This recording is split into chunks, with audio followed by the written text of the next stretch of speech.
Good evening. Good evening. Hello. Welcome to the Muscle of Yarn podcast. Sort of. The singing version.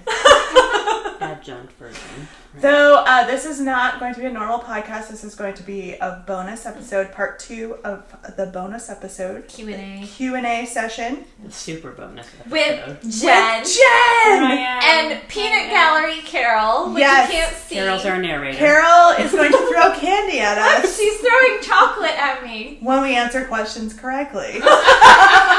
According to Carol. As she sees fit. Yes. Right. She's our support staff. Yes. That's exactly right. So we are currently in New York for the New York Sheep and Wool Festival. What town are we in? Red Hook. maybe? Red Hook. Who knows where we are? And we thought that this would be a great opportunity to do the Q&A. Since Jen's here. I am. And our buddy Gage has a new friend. Yes, look at who I She's so cute. found. The menagerie begins. This is Rainbow Llama Rainbow Llama. with a really awesome hat. That's Gage's new friend, at least for a little bit, till I take her home and Abigail decides that she is hers, because Rainbow Llama is actually for Abigail. So, But she may make various cameos on Gage's Instagram feed, which did get set up, so As many of you have probably noticed. have you have already seen if you are following a stuffed animal on Instagram. There's no shame there. No shame. No Nope. shame. It's totally fine. Says the adult who's managing said Set Instagram. account. In case anyone's wondering. She's having more fun doing that than like taking her own photos. I haven't today. lately. Well, and the other thing that's been happening is that you almost have to follow both feeds, because I've been posting things in both feeds that It's are a related to each conversation. other. It's like a conversation back and forth. Yeah. So there's that. That's been fun. Been fun. It's been an adventure-filled day for everybody. Since Yes. we're sitting here knitting, should we tell everybody what we're working on Sure. quickly? And I have knitwear that's being broadcast, so I guess you can see it. I'm wearing the stopover sweater, which I knit between this year and last year, I guess, maybe. Mhm. Yeah. Yeah. Made Over out the of winter. Let Loopy yarn. Yep. Yep. And I had my throwback on earlier today, Beautiful sweater. It was. but I took it off because it was hot. And Kelly Right, had it's on not. her gorgeous. My larch. Larch. Which they've seen a bunch before already. Yeah. And perhaps on a few pics today. Yes. Yes. Lots of pictures of Yes. people. That was so fun. So I am making. So this is Kelly, Oh yeah. and I'm Angela. And I'm Jen, It's Jen, the and invisible one. we are the trio behind Muscle of Yarn, which We is are. a yarn shop in Shelburne, Vermont. Yep. 3 years, just about 3 years. years. Yeah, isn't it amazing? It's crazy. It's awesome. What was it? November? November 7th. Mm-hmm. That was the day we kind of did our soft opening. Soft Yeah. opening, and then we always have a giant sort of grand, not reopening, anniversary celebration the Saturday after Small Thanksgiving. business Saturday. Small business Yep. Saturday. It's a Saturday. So, super fun. Yep. Yeah. So we were going to answer the rest of the questions that you guys posed to us a month or so ago. Yeah, because Ange and I only got about halfway through, so Yeah, because we chit-chatted for too long. I know. We're going to have Carol keep us on track. Be like, okay, you've had your 2 seconds She's to gonna have to, answer. She could be the set a arbitrator. timer There's a over timer there. over there. I'll put a Like, timer on 20 30 sec- like a seconds debate. per answer. Or, next! The Between buzzer all goes times. off. Yeah, we each get 10 seconds to answer. Do you like an air horn sound on that Sure, I No tangent. phone? We could turn that dishwasher back on. That'll do it right there. Yeah, we're actually filming in the kitchen. Yep. We tried to find a spot that had the best light possible. That's 'cause why it's we're looking a little dark. funny colored. It's really dark And here. it's late at night, And you might Sort see of. some cars drive by behind us on the road. just to add some excitement to the video. Yes. Yes. All right, so All right. here we go. We're going to answer store questions, mostly store-related questions. And the first is a multi-part question. How did you come to open Muscle of Yarn? Did all 3 of you know each other beforehand? Whose idea was it? Was it something one or more of you had always dreamed of doing, or did the idea come together in a flash of inspiration? All of the above, none of the above, 6 of the above. Yeah. Well, we were all in the same knitting group together, so that's Yes. how we got to know each other. Yep. Each one of us, somewhat individually, kind of wanted to open a store, explored it, came to the conclusion that it wasn't such a great idea for one person to do, Yep. or two, because we did that also, right? Yeah. Or that also. Yep. Well, and I think definitely the challenges for Jen and I were that we both have professional jobs outside of the store. Yeah. So that presents its own set of challenges. Yes, it does. If you're talking about taking on a venture like opening a yarn store. Yes. So we had to convince Kelly. We needed Kelly. We couldn't do this without Kelly. Yeah, and I think actually, in all fairness, Kelly and I talked about it once, and Yeah. then it wasn't the right time. Yeah. And then Ange and I talked about it, and we very rapidly, within about 13 seconds of starting that conversation, we're like, we need Kelly. We need The Kelly. only way we can do this We is can't if we do can this without convince her Kelly. to join us. Yeah, exactly. Yeah, and then luckily for us and all of you, it was good timing for Kelly. Yeah, So here we are. here we are. Yeah. Here we are. And I don't know who suggested that Kelly and I start this podcast. Carol. Maybe. There wasn't a ton of arm twisting. No, Yeah. there was no real I arm was twisting. You impressed. guys Her were entire excited about life. it, and I was like, have at it. So I'm so sorry I'm too busy. here we are. Yes. Here we are. Oh my goodness. Carol. Okay, next question. Goodness, the taskmaster is Jeez working hard over Louise. there. We You should guys- have invited her to the craft bunker last time. Just keeping us on target. Ready? Yeah. Next question. Okay. My question is, do you find that having a yarn shop that you make a paycheck, or do you spend it on yarn for yourself? Okay, so first of I all, don't know, no Kelly. paycheck. No paycheck here either. Yeah. Not from the yarn shop. Yeah, not right now. Not yet. No. The perks of, well, I do, because I'm there. Well, you have to. Yes, you have to. because you're there. I'm there. Full-time plus. Yeah. But I'm our number one customer. So I Shop do, samples. yeah. Lots But of shop samples. I do get, I do take money home, so Yeah. And Yeah. some of the perks From my of being paycheck. one of the owners is you do get a a nice. relatively good discount on Yeah. yarn, which is Yeah. helpful, Yeah. to say the least. That is Yep. for sure. As I am fond of saying, I have Yes. 3,000 square feet of stash. Yes. Yeah. biggest The fact that I have to share it with a couple other people is just, Well, or the Minor. ability to order Yeah. access, I guess. access. Mhm. Yeah. So, yeah, no paycheck, and yes, I spend money at the store. As do I. It's okay. It's good. There's definitely worse things I could spend my money on. Oh yeah. Yeah. So, Yeah. Okay. Next question is sort of towards me, I suppose. How hard is it to photograph and post pictures for your store online? you don't like my cell phone pictures? I'm just kidding. It's not hard to do. We have a really good platform that we use that it runs our point of sale and our website, and that's really user friendly. But as far as photographing everything, I like to use natural light, so you kind of have to wait for the right lighting to take pictures of things. Sometimes when it's rushed and we've got a million other things, and right now we're in our busy season, I just take quick photos just to get something up. A lot of the companies are good and will let us use their own stock photos, Yeah. which is really helpful. Particularly the companies where they have like gradiated yarn or yarns with an interesting pattern on it, because they'll provide us pictures of what it looks like knit up. Knit up and swatches, yeah. Which is really nice. And that helps you guys be able to really see what it might look like when it's Yeah. used. Yeah. Definitely. Sorry. Next question. Would it be possible to show us pictures of the front of your store?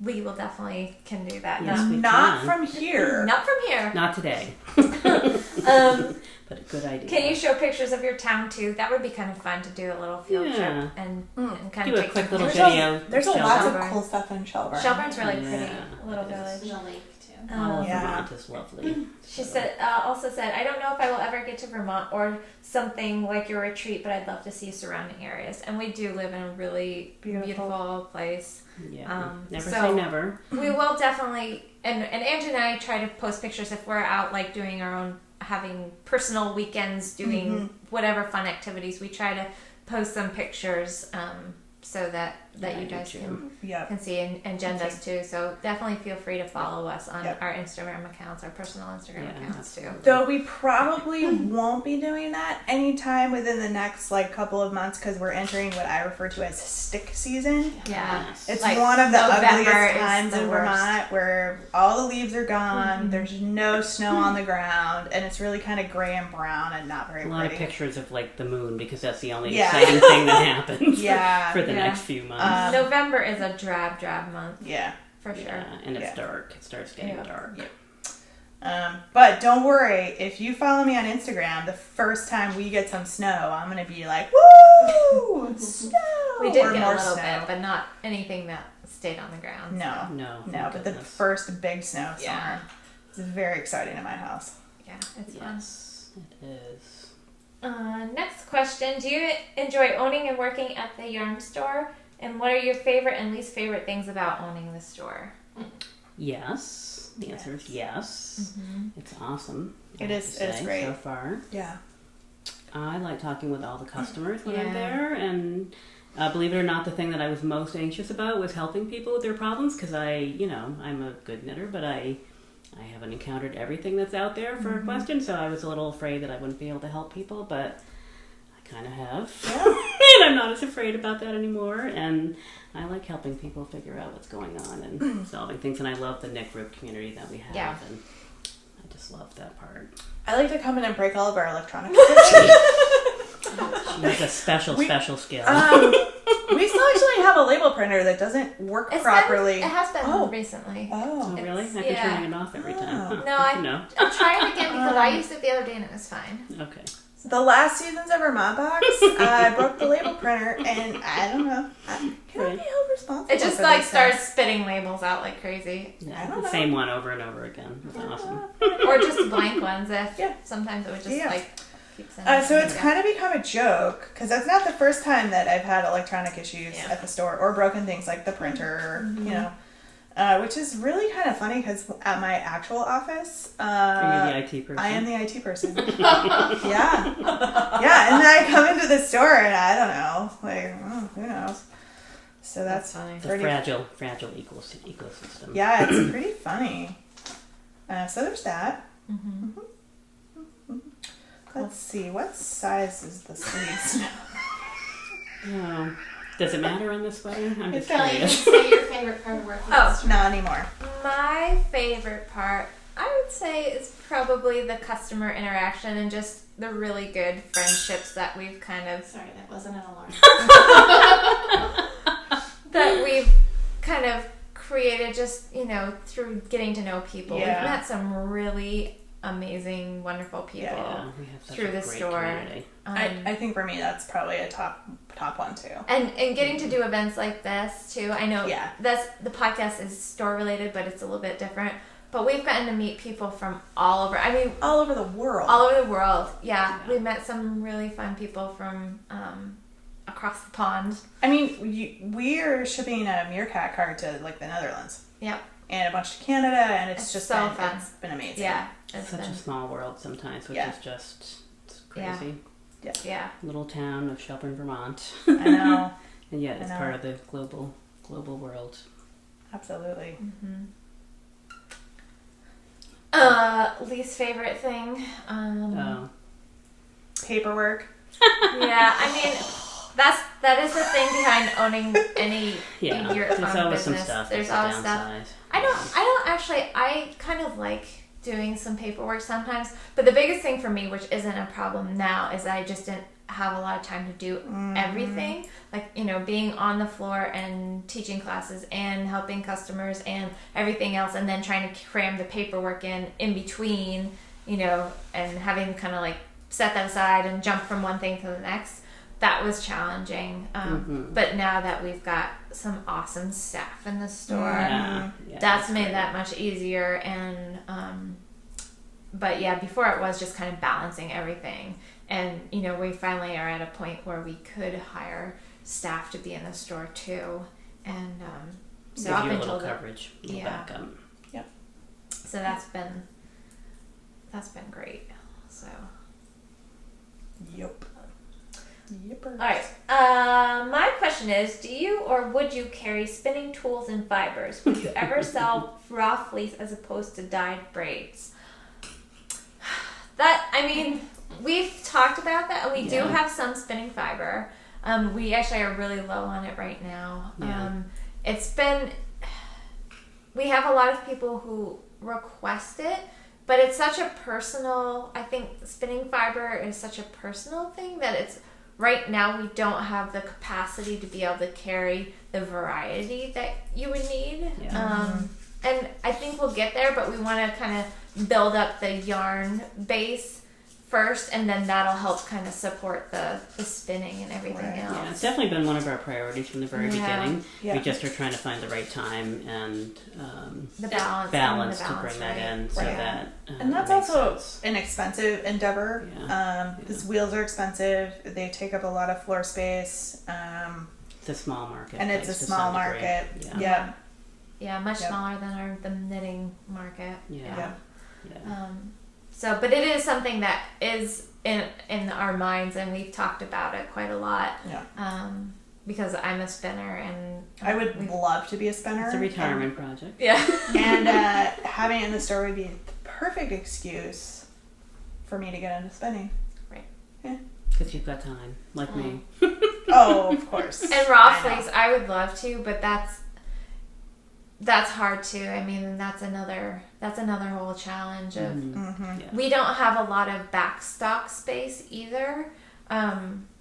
So, pretty much whatever's out on the floor is our inventory because we have a very small stock room. We do have a small stock room where we can keep some stuff, but it's it's Fleeces always, take up a lot of space. they do take up a lot of space. And right now, the way we have it set up, and it could be something where in the future we do some reconfiguring so that we can kind of accommodate everything. But Or it could be the kind of thing where it's sort of on a off, one off or two off. We have like a trunk show, fleece show, or something. and where that we do farmers try to do. could bring in Yeah. fleeces for sale, like a fleece sale kind of thing. Like We have a great community available Absolutely. to us Oh, of, yeah. of raw wool and different kinds of fleeces, dyed and undyed, and much like our great farming community of regular yarn. So there's a lot of opportunity out there. We just have to figure out when it's the right time for us to do that.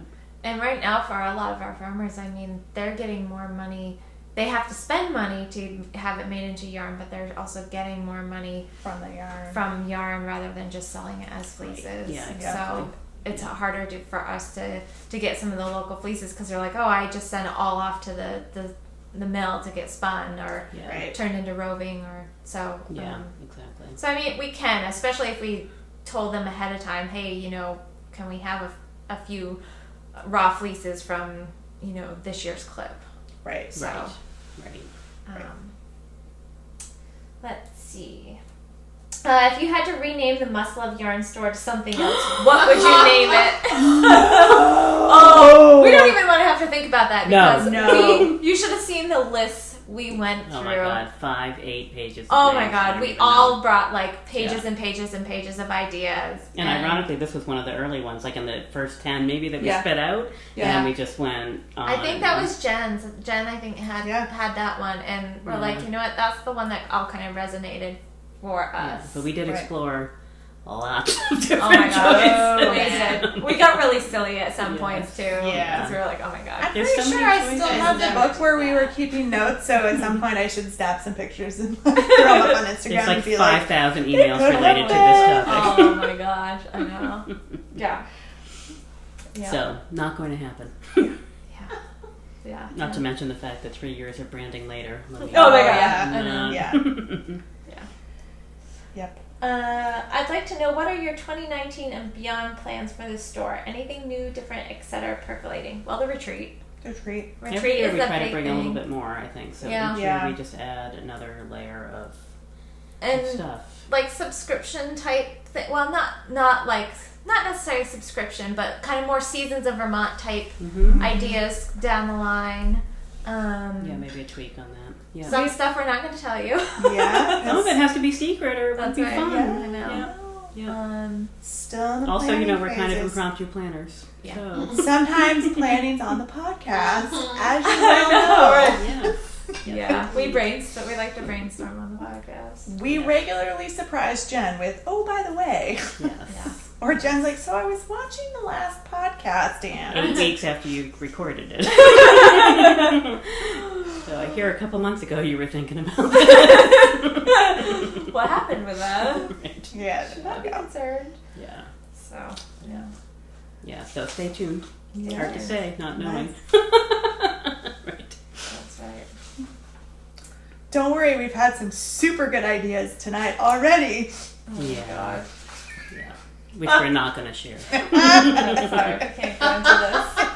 We don't want to have to change the rating of this podcast. It was a beautifully wonderful day, but it was kind of long. Yeah. A little silliness. Yeah. That's silly. We get a little A punchy. little bit. Little A punchy. little bit. Okay, so we're kind of off store questions now. Oh, And we're what's on to next? sort of more podcast related Oh. questions. The first one is, have you ever shown the store on the podcast? Yes. Both If so, times. We Those we doors. actually a little bit over a year ago, right after we moved into our new space, we did a new tour called Muscle of Yarn 2.0. yeah. So August, September-ish, maybe. it would have We moved August-ish. August 7th, I think, last Yeah. year. So Yeah. take a look at that video. That we should probably do a newer Yeah. one because Well, things have changed he quite a bit. said, if so, feel free to do so again. Okay, all right. So we could do that. And then, can you show off the store samples? We could Yeah, do we that. could do that. Would be fun. We try to, when we show yarns that we do as our weekly picks, we a lot of times Yeah. try to grab this shop sample that's associated with those. But if you did a little video, if Yeah. you walk around the store, you could sort of pause at each sample Yeah. or a few of the really key ones. Yeah, and then she says, "I've always wanted to see what's on the mannequin behind you," and that was probably yeah, that that's, cabled. Cable. It was a dove talkie coat? out of the Dove coat? Arlington. Tapelet, yeah. Yeah. The what's Dove that coat? called? No, that's not. It wasn't Oh, that's the Dove other coat. one on the other side. Yeah. The Arlington one, the Yeah. big chunky cabled What's one. that called? It's a Talkie Stacey Charles pattern, and we'll Christy glasses. yes, Yeah. Christy Glass actually modeled that Yep. collection. It's bugging me that I can't think of it, but Yeah, when we do the tour of the store, we will highlight Yeah. that and we will Yeah. tell you what it is. and we actually, and in one of the episodes, we actually did show it, Yeah, it's I Um, don't know what's going on here. but I don't remember what I episode. think I made a so. mistake, so I have to pause while we do this to okay. figure out what's going on in my very simple knitting that I brought to the podcast couch Here, this you might time. need one of these. Oh my, that's way over there. Okay, I'll go a little gentler next time. Our Airbnb people are going to be like, we found candy all over the house. Right. That's exactly right. There's a lot behind that couch in the kitchen. I don't know what was going on. It's like a candy rave happened there. That's right. So the next question is, how come your third partner doesn't come on the podcast? So Jen, Here that's I all am. you. I'm She's here. Yes, so much like Ange, Yeah. I have a full-time plus job, and And she travels a ton. Yeah. Usually when Ange, it's hard enough to coordinate Ange just in the two my of you. schedule. Yeah. So Yeah. to throw a third person in there Yeah. who travels a ton for her job too. Yep. Yeah, I'm an architect, and a healthcare architect, so my clients are all over the Northeast and occasionally out there in the bigger world of the national healthcare marketplace. So I am gone a lot, and Yeah. it's just tricky sometimes. So I try to make an appearance every now and then, but also you guys record during the day, which is Yeah, pretty much impossible, okay. even if I'm in town, for me to break away. So Yeah. yeah. Yeah. Maybe All right. sometime. So this next series is from Jane, and I'm going to read the whole thing because it cracks me up. Okay. Jane is so cute. Will you please continue to do this for 100 more episodes? Yes. What was your favorite, most fun episode to make, and did it involve cake? Maybe. 3 questions, 3 entries. Question mark, question mark, question mark. Oh wait, that makes 4 questions. Seriously, thank you so much for entertaining us with every episode. You make me laugh and smile, and make knitting and life in general more fun. So it's very sweet. I know, isn't it sweet? Thank you, Yeah. Jane. Jane's the best. Yeah. So I forgot what sweet. the actual question was, but that was I really don't great. know that there was a. Was there? A Did we question? have a favorite episode that we Oh. did? I like We've had them some all. We've had some pretty Fun ones. Yeah. None that Yeah. in particular are really sticking out. I kind of like Yeah. 10 minutes of cake. 10 minutes ago. Only because I got to eat cake for 10 minutes. Yeah. I know. I can't believe we just sat there and ate. We're like, this is really good. This is really good. sorry guys, sitting here watching us eat cake. We did it as an outtake though, but people still thought it was hilarious. Still watched it. Yeah. All right. So moving on to general knitting questions. Uh-oh. All right. It's a test of our capabilities at 9 o'clock. I know. After a long day walking around. No, these are Okay. Are they these easy? fine. Softball They're questions, hopefully. So one is, when you take your knitting with you, do you find that some people find it rude and feel that you're not paying attention to your conversation? I was told that it was as bad as looking at your phone. I think non-knitters don't realize that you can knit and talk and listen at the same time. So And we actually get this question a lot. I have a great anecdote about that because Okay. I just went. So because I travel a lot, two things. One, I knit on a plane a lot, and I get some funny looks. And actually, right after 9/11, I got a lot of like, "Oh my God, why do you have knitting needles on a plane? How can that be safe?" But most people are just really interested. I have a lot of flight attendants who stop and talk to me and are like, "What are you making?" I used to knit.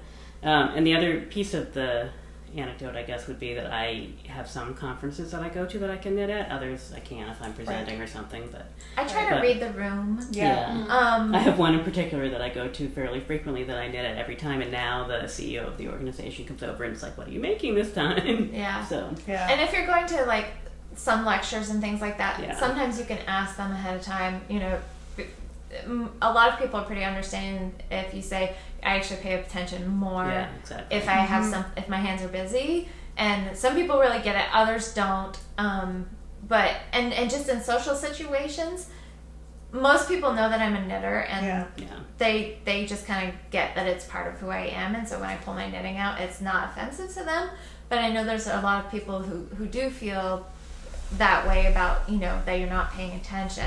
But I a lot of times will knit without looking so that I maintain eye contact with somebody. Yeah, that helps a lot. And that does, because then they kind of get that you can multitask. Right. Which is kind of funny because, you know, I could always just be thinking about something else but looking at them. So there is that.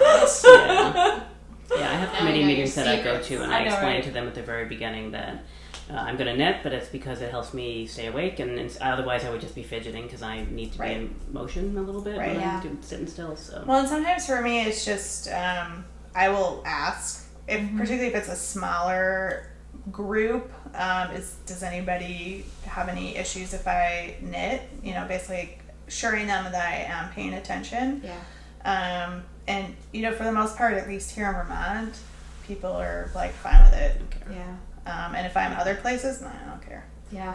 You know, out to dinner with my family or something, like it's just they're used to me. Yeah. Exactly. Yeah, and I do the same thing. I mean, whenever I'm in a situation where I'm waiting or whatever, like waiting for my food to show up for dinner, you know, if we're out eating and my husband doesn't care, and but yeah, there are certain situations like, you know, sometimes if it's like a formal wedding or an event, something like my knitting and my purse at that wedding we went to a lot. Well, yeah, and sometimes it will Did you take it depend. out? I did when I was waiting for the ceremony to start, and then when the ceremony started, I put it away. Yeah, and I mean there are It's all some. It'd be a judgment. little weird to have it while you're at a wedding. Well, it was just No, more but like a during judgment the thing. weddings. Yeah, it just seemed a little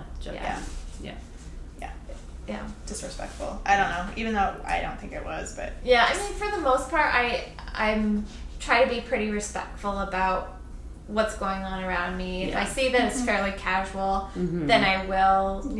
You know, have my knitting, and I mean I have a bag where I almost always have my knitting with me. But whether or not I pull it out is I try to use a little discretion. Yeah, read, like you said, read the room. Read the room. Yeah, exactly. Yep. I've noticed that a lot of knitters leave really long tails when they cast on. To me, that's yarn wasted. What do you think? We have very different opinions on this couch about that, I think. I think that I generally use a long tail cast on to cast on, and you can't always guess how much yarn you need to do the long tail cast on. Well, I do a long tail cast on, but I always trim my tail to like 6 or 8 inches. Sometimes I do that. And I hate the long tail cast on it, and I never ever use it, so it's just a funny thing. But you do sometimes see where people like bundle it up if Yeah. they have a really a lot left over, Mm-hmm. and bundle it up. And sometimes, you know, I guess if they're doing something in pieces and we're going to use it for seaming or something like that, you know, I can Yeah. see leaving it Yeah. long if you overjudged your long tail cast What kind on. of cast on do you like to use? So I like a knitted cast on generally, or the cable cast on. I use both of those quite a bit actually. Mm-hmm. And I'm generally at best an average knitter and occasionally a loose knitter. So I'm just really careful when I use those to not knit them on too tight. Yeah. You know, I've been knitting for long enough now that I can adjust my tension a little bit so that they're not too tight. Because that is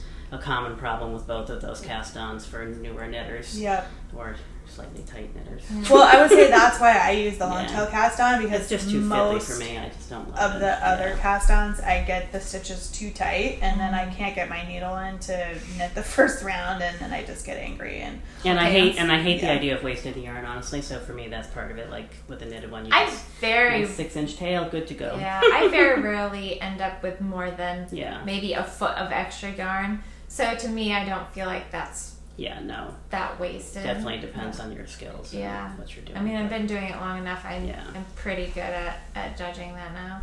Yeah, I would say that, except it wasn't that long ago that I cast on like 3 times because I kept running out of yarn. Didn't pull out enough Which yarn. never happens if you use the knitted cast on. Oh, I know. Yeah, I just decided, I don't know why, a long time ago that I didn't like using it, and so as a result, it's just one of those habit things that it's, For me, it's just quicker than any other thing, and I really like the look of it too. Yeah. It's So a little bit stretchy. yeah. Right. personal preference. Yeah. So nobody's getting their circulation cut off on their head with their hats or their socks or anything. Yeah. So, next question. Do you ever feel guilt from ancient whips as they're hidden away, lurking, waiting Never. for you to see when you're stash diving? What whips? I do. Yeah, absolutely. Yeah. Because Oh, yeah. I have a lot from years ago when I would start something, and lately I've been pretty monogamous until I finish a project. So I do have some that have been just hanging around. And I made my list, what was it, probably a year A year Years ago. ago. Yeah. Kelly's And spreadsheet. some of those I actually have finished, but it was good for me to see some of the things I have kind of hanging out, and some of the things I know that I'm not gonna finish, and I really need to pull out and Yeah. use Put 'em the on the yarn frog for at something third. else. Yeah, exactly. Yeah. But yeah, I think there is some guilt. Yeah, I have some really Yeah. beautiful things Yeah. that I started that I should just finish because they're beautiful. The yarn is Yeah. beautiful. It's a nice, beautiful cable. I'm thinking of one particular sweater that I started that Yeah. lovely, dark gray cabled sweater. It's beautiful. I would wear it all the time. Yeah. What do I have on my needles? Like 4 different other things. I know. They're going to get done before I think that's but- part of my personality Yeah. too, the guilt thing. I feel bad about Yes. everything. So. Yeah, I exactly. feel guilty for just when I find the project and then I put it away and then I'm like, whatever. Out of sight, out of 3 mind. more things. Yes, exactly. Exactly Yeah. right. If you had to pick one knitting inspiration, who would you pick? Like a grandmother or another podcaster or something like that? So, oh, I don't know, actually. Knitting inspiration. Instagram. Instagram. Instagram, I'm looking at you for all those, late night purchases and impulse cast on projects and For me, sometimes it's kind of whatever I'm in the mood to knit lately. Like if I'm, knitting a lot of lace, it might be, a great lace knitter or color work or cables. It kind of depends on, I think, what kind of phase I'm in. Yeah. It's, I yeah. don't know. It's a hard question, That I is guess, hard. because I feel like I have so many projects stacked up all the time that I can't I never have enough time to knit as much as I would love to, and Yeah. so I know, that's why I'm like, partly I was thinking, I'm like, oh, I kind of idolize Mina for as fast as she can knit. Oh my gosh. I Yeah. need to work on my you knit feet. really quickly, Ange, too. Like I'm always amazed at how much you produce, but I just don't have. So anyway, so for me, I know you don't believe me, but you're a Okay. fast knitter. Okay. You are fast. I feel like you're fast. So for me, it's a tough one because I don't don't know. My family might, say it's because I ignore them a lot. Well, I'm sure they're wrong. They're wrong. So wrong. Yes, exactly. What am I doing? All right. Do you two, or in this case, 3 magical knitters, ever experience knitting funks? And if so, how do you get out of them? Knit through the pain. Start a new project? Resort to violence? All of the above. Yes, I think we all have been there before. Yeah. Oh, yeah. It's just one of those things that it kind of comes, with having a passion, and you do. And I mean, that's sometimes why I end up with a bunch of works in Utensils, progress, because I start something and I just am not feeling it, and so I put it aside to try to find something else, and sometimes it takes me 2 or 3 projects to find that thing where I just want to keep going on it till it's done. Sometimes for me, how I get out of them is I'll switch to something else. Like, I like to sew, I like to spin, I like to do a lot of paper crafts. So I might find something else. Obviously, being part of the store, I have to stay in it to some degree, because, I'm always helping customers. But, in my own personal time, like when I'm at home, I sometimes will just pick a different craft. It could be still fiber related. But the other thing I do is I try to jump more into the community, like go to knit groups, see what everybody's knitting, or jump on Instagram and see what people are doing, and sometimes that's helpful, and not picking stuff up right away, just like kind of letting it come back. But it does happen. It happens to everybody. I mean, I find I can always go to like just a plain vanilla sock, even if I'm not really feeling the mojo, because you just find some yarn and just keeping the knitting, and then something will come. And as most people know, I'm not a big sock knitter. I started knitting them again a little bit recently, but for me, I might go do a quick hat, because it just sort of like breaks the monotony. It might be a hat with a fun stitch pattern or something interesting, just to sort of give me a break. But there's, as I just said, I never feel like I have enough time to knit, but sometimes I'm just too tired. Like, my knitting is in the evening after dinner, and I might get an hour or 2 in the night, and sometimes I just don't. Sometimes I just sit and watch a little television or something, and maybe read, and sometimes you need a couple nights off, and then I'm ready to go again. Yeah, that's funny though, because I find when I have those nights where I haven't had a chance to knit because of time or schedules or whatever, I find myself getting actually frustrated, because I really do want to knit. It's not often. It's just when I'm really tired. Yeah. Maybe, but because I'm afraid I'm going to ruin something. Yeah. That's like what I'm working on at the moment. Yeah. That's why sometimes the plain sock or the pad or something is nice, because those I can knit without having to think about it, so I can do those. Plus when they're I'm quick. really Like tired. you finish something like 2 nights later, you're like, oh look, now I have maybe not a sock, but a hat for sure. Hats are great. They kind of use them as a palette cleanser, because they are so quick. And even if I'm working on 2 bigger projects, sometimes I'll just pop a hat on my needle so I can get something done. And having that sense of like finishing something sometimes is enough to kind of like motivate me to kind of keep going with whatever project I'm. Especially because when I travel so much, I have to always have like a hard project maybe that stays home, and 1 or 2 quick simple projects that I can just grab and go, because there isn't a lot of room on an airplane seat these days, as everybody knows, and so I don't like to elbow my fellow passengers too much. So and I don't always have a big bag that I want to carry stuff around in, so so switching it up, that's probably the best answer. Next question. Have you ever abandoned a knitting project? If so, what was the reason? And did you ever attempt the pattern again? Isn't that a whip? Yeah. Some of the whips might actually be abandoned. Maybe not admittedly so.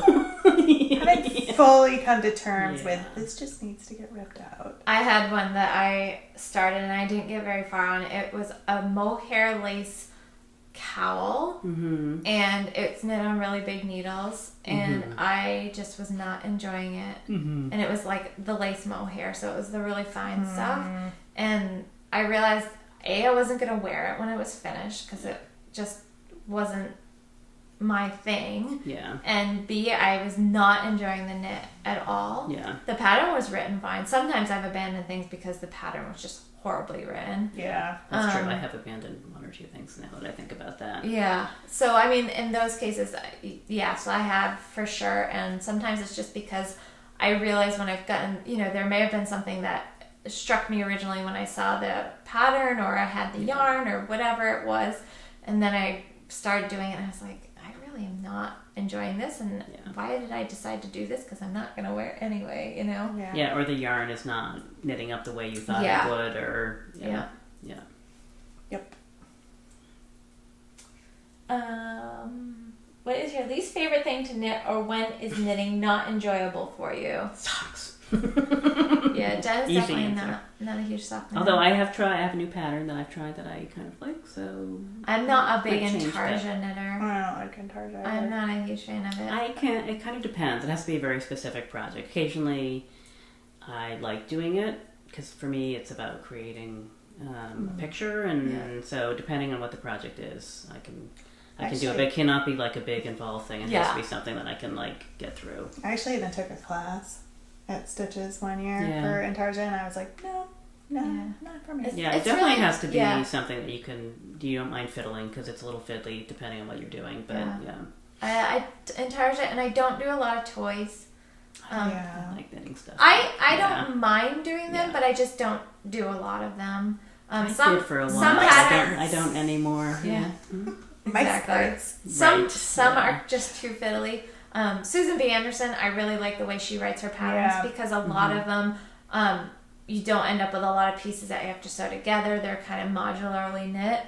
So those are really fun, and she does them really creatively. So I do like her toy patterns that she does. When my niece was little, I did a lot of those amigurumi patterns, and I really enjoyed them. Nice. And they were great because they're also small but quick, and also like skill builders. Like you figure out, oh, well, that's how you make this, or here's your short rows. That's how they work, and now you have a thing shaped like a carrot. Nice.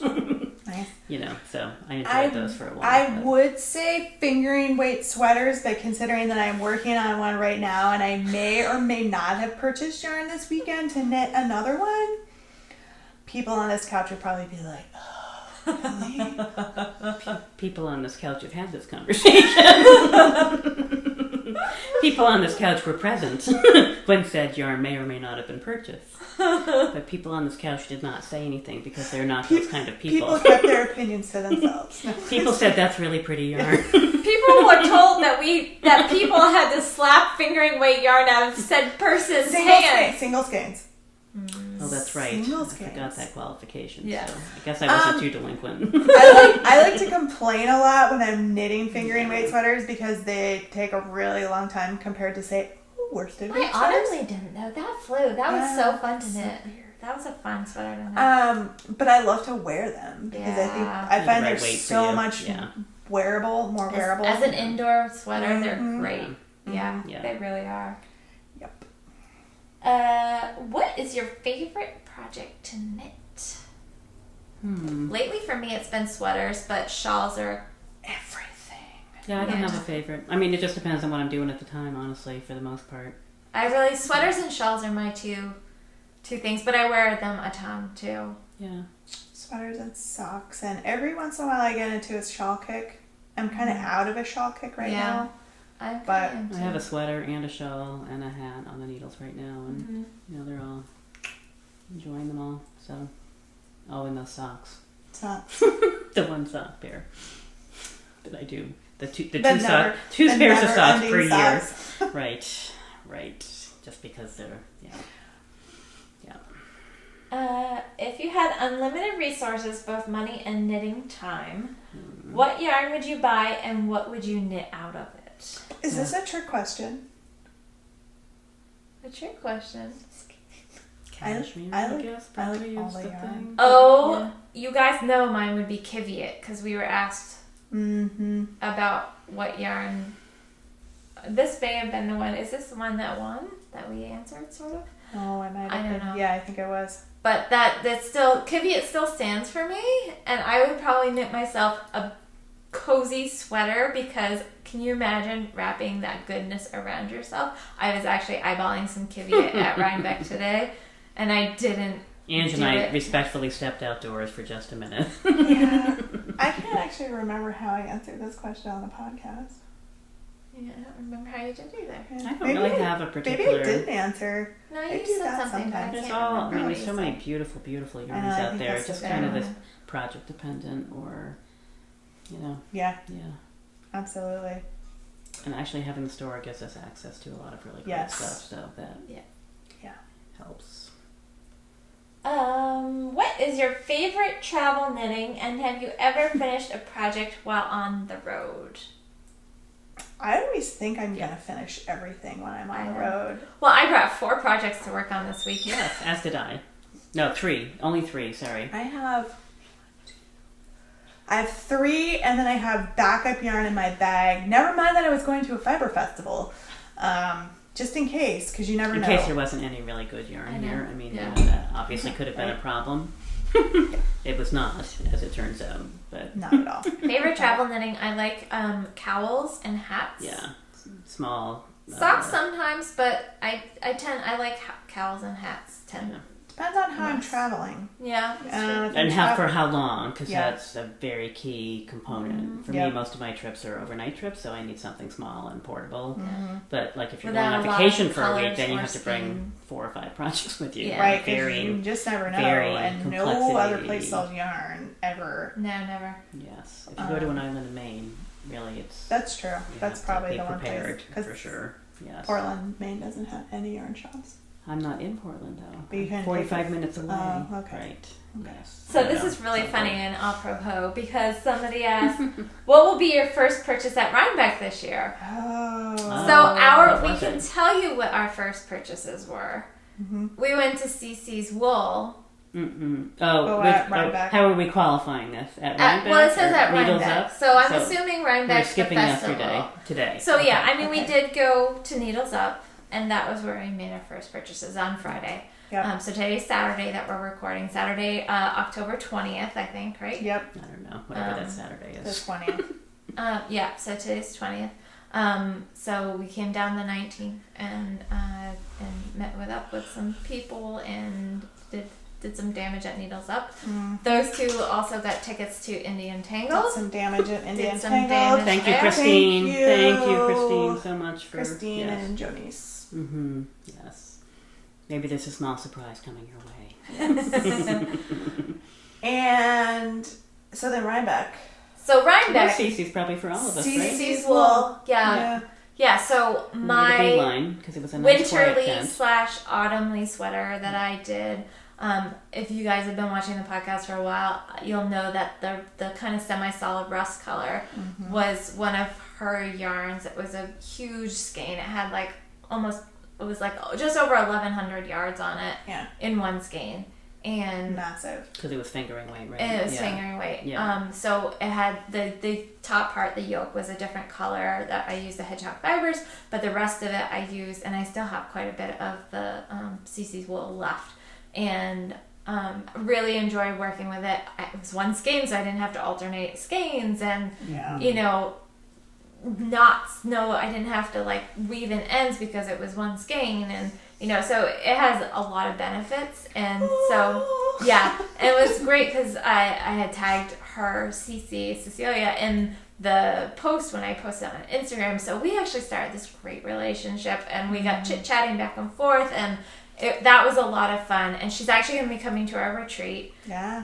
And she's going to be one of the vendors in our marketplace at our retreat, which is really cool. So awesome. It's really, really great. So that was where I went first because I knew I wanted to get some more. We were just following. We were following. No, I wanted yarn babies too, but yeah. As did I, yes.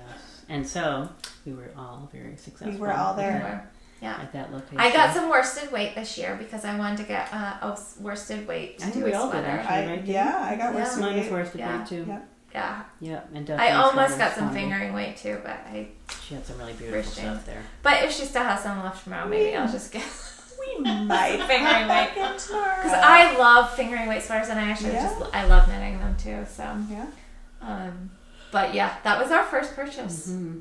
So And there were just 1 or 2 other purchases after that. Just 1 or Not 2. too bad. Just a couple. I didn't do too bad. All right. If you had to choose one indie dyer to knit, crochet, weave, spin with from with or from for the rest of your life, who would you choose? I'm not going there. That's really Sorry. That challenging. is I'm challenging. not going there. I love a lot of them. Right now, there's two dyers that their kind of color aesthetic. Usually, one of them has a broad range, and the other one, her color aesthetic is almost always right in my powerhouse.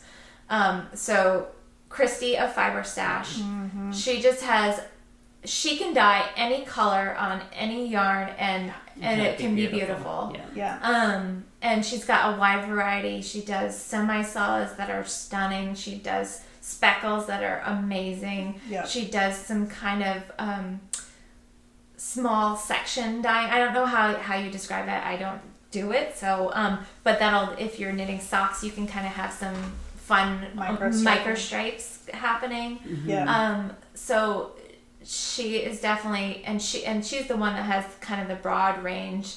And I like a lot of her yarns. Some colors that she dyes are not in my, right in my wheelhouse, but they're still stunning. Yeah. And the other dyer for me that almost all of her colorways are like speak to me is Vine. She has a really, I haven't bought her yarns recently. I bought from her like when she first started dyeing. I was a regular client. I was part of all of her like dyeing clubs. I've got some of the original yarns when her and Jinx Yarns did their collaboration. But it's a lot more challenging to get her yarns now than when she first started. So I haven't bought any in a while. I did buy some at Indian Tangled last year. She didn't vend this year, but I did get some last year. Yeah. But she does.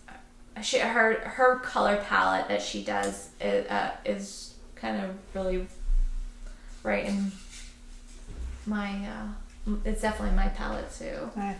So I'd say for me, one of the other ones that I think has a pretty wide range of choices between speckles and just interesting colorways, Knit Together's Legacy Fiber Arts. And they are bringing in more bases and more. And it's interesting to see the difference between how Sue and Chelsea dye. They come at colors so differently. So it's really interesting, and they have a lot of variation just because of that, and especially now that Chelsea's starting to get her dye studio set up.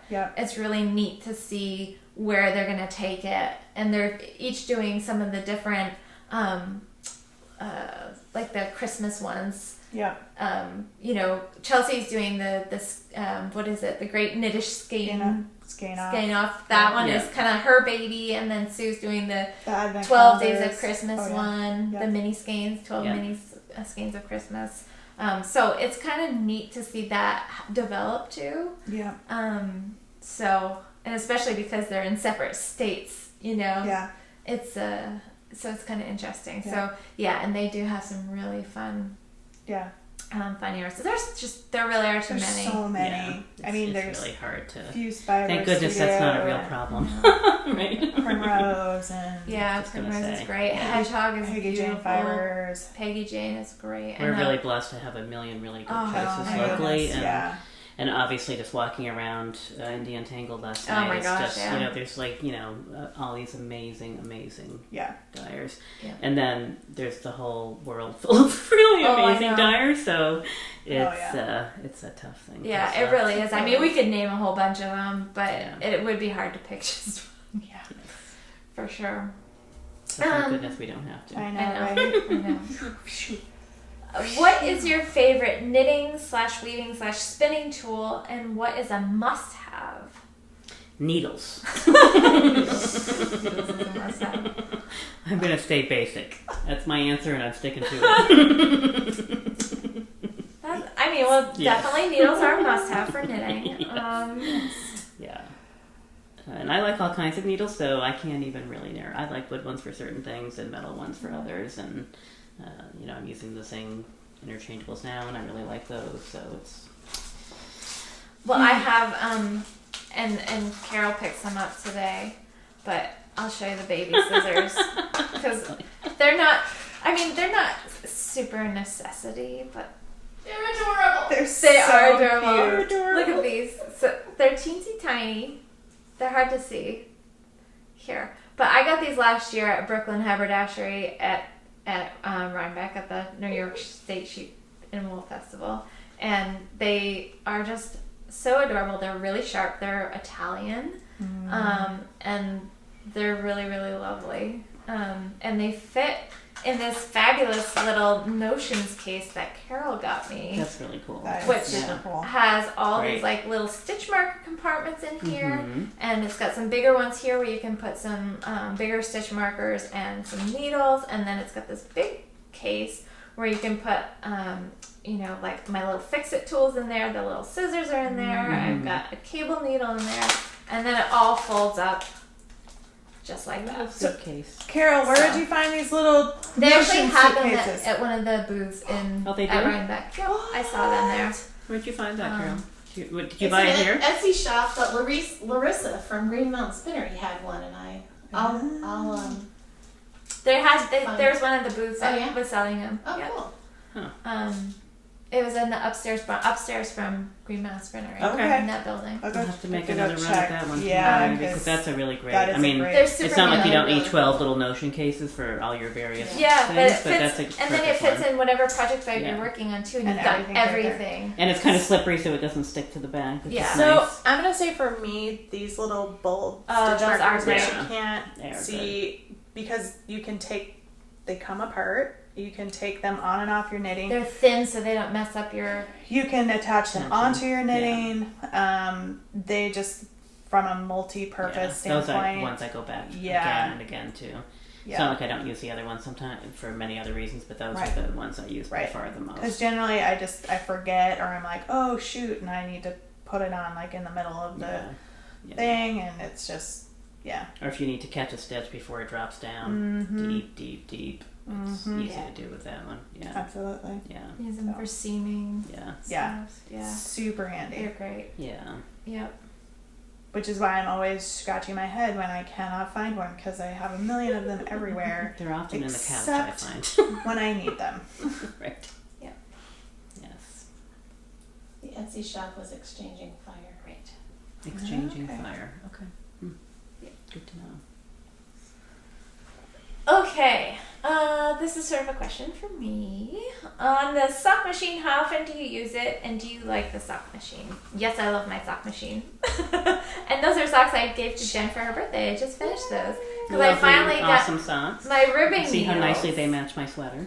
Because I don't have a color palette at all. No, not at all. And I didn't think of Jen at all when I bought that yarn. Did not scream, I'm Right. Jen, I'm Jen. Right. I would like to use my knitting machine more so that I can become more adept at it, and the more you use it, the faster you get with it too, because a lot of it seems so fiddly when you're first getting used to it, but then you can get smoother at doing the transitions. Heels and toes have gotten faster for me, so that's a little bit smoother. I still sometimes struggle and like drop a stitch, and then you're like, oh man, because drop stitches, if they run really far down, I a lot of times will just take the whole sock off and yeah, It's terrible. Start again. and start again just Well, because I can it's attest easier. that these are amazingly beautiful socks. They're awesome. Thanks, Jen. But for the most part, I've gotten past a lot of that, and I can usually now catch a drop stitch pretty quick so that it doesn't. And you know, if the river's not on it, it's not a big deal. You can kind of poke something through from the inside and stop it, and then kind of work your way back up like you would if you dropped a stitch. But it's because the cylinder is a set circumference. It keeps it really tight on the machine, so it's kind of hard to kind of maneuver in and get things if you do drop stitches. You can set you can make the stitch length longer, which makes it a little bit looser. But of course, for socks, I like to have it pretty tight because I like my socks to wear well. And now that I've got the rubber needles, I'm kind of figuring that out too. So there are times it gets a little bit fussy, but I mean, when I sit down and think about it, I'm like, oh, I just cranked out a pair of socks this weekend, or actually last weekend I cranked out 2 pairs of socks. So it's, you know, obviously some people can crank out like many pair in a day. And if I sat there all day and just cranked out socks, then I could do that. Yeah. But I have to figure out like my posture while I'm doing it, because if I'm not careful, my back will really bother me, because a lot of times I'm kind of sitting hunched over a little bit because I'm like trying to see everything. And the table, I did get a table to go with it, and I can raise it so I can actually stand while doing it. So I'm going to try doing that, because I think that will help a little bit with that. But I want to try to use it like at least once a week, so that, you know, and I can build up a little supplies, because they'd be great for giving for Christmas presents. And we have a customer in the store who bought hers like a couple weeks after you, or a month, or a couple months maybe. Oh my gosh! And she's made like 50 pairs of socks in like 6 months. It's crazy. Yeah, it's super she's really crazy. cranking them out. So it is a lot of fun, and I mean, it's frustrating at times. But so is regular knitting. But you can kind of just work through that. It is helpful to be a little bit mechanical and know how things are going to work, because if it gets hung up or something, you have to troubleshoot a little bit and be like, okay, why is this doing this? And because that can be a little bit frustrating. But I'm pretty mechanically inclined, and I like tinkering on things. So that to me isn't an issue, but I know it can be frustrating for some people. So that's just kind of my 2 cents about it, especially if you're thinking about getting one. So yeah. Right. What do you consider to be a comfortable number of whips to have on the go at a time? Somewhere between 0 and 12. 12. I don't know. I'm just making that up. 49. I usually like ones that I'm actually working on. Right. Probably have about 3. I was gonna say 4, maybe. no more than 4 active ones that I'm usually doing. Because if I have more than that, then they actually become languishing whips. They become ancient whips. Very quickly. So I think we're all probably in agreement, like between 3 and 4. And again, it's having that range of type of project, so an easy one, maybe a medium one, and one that just stays that's at hard. home. Exactly. Even the medium one maybe should be mindless, a lot of stockinette or something, just to with a little twitchy stuff here and there. Yep. I usually have at least like one small project, so either like hats, socks, mittens, one large project like a sweater, because sweaters are not always portable depending on where you're going or what you're doing. And then sometimes something like a shawl that's sort of in between. Pretty much exactly what I have right now. Actually. What was your most challenging project and why? Bleep Watson. Bleeping Watson? I wouldn't even say that was challenging. It was just, it was a lace weight held double on size 4 needles. I make that face, and yet that's exactly what I'm doing here. But, that just, like, you felt like you knit on it for hours and you had like this much done. I don't know what my most So challenging was. I wouldn't even say it was challenging. It was more frustrating. I think probably the most challenging one that I did was the Peron vest, which got steeped and a zipper was put into it. Just sewing things into your knits is not always the easiest. Yeah, and making them still look sort of professionally made, or at least high quality. Finishing that off in a nice way. The finishing is challenging.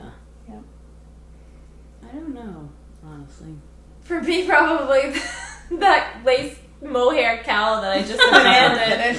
Just because it was just annoying me. It wasn't hard, but it was a challenge just because I wasn't enjoying it. So. I don't know. That's definitely something that changes from year to year or every couple of years, because the more you knit, the more skilled you get. And so what was challenging 5 years ago is not challenging now. And you think to yourself, oh, I can't believe I thought that was hard, because now I have done enough more that I am okay with it. If you could only knit one type of item, shawl, sweater, socks, etc., for a whole year, what would it be? Oh boy. I don't know, because some ways, like, sweaters are kind of nice because they offer a whole variety of things, But at the same time, they're also a big project. Mm-hmm. So if you had something smaller, you'd be like changing it out more often during the period of a year. Yeah. So I don't know. Probably with my mindset right now, I've been knitting so many sweaters. I might say sweaters, but I don't know. I was kind of thinking sweater just because there's so many options, and you could choose a sweater that you could knit in pieces, so then it would become more portable. Or for me, I could knit for a couple of my kids. That would be the issue for me. It's just and so it because would be I can't, smaller. Yeah. I can't.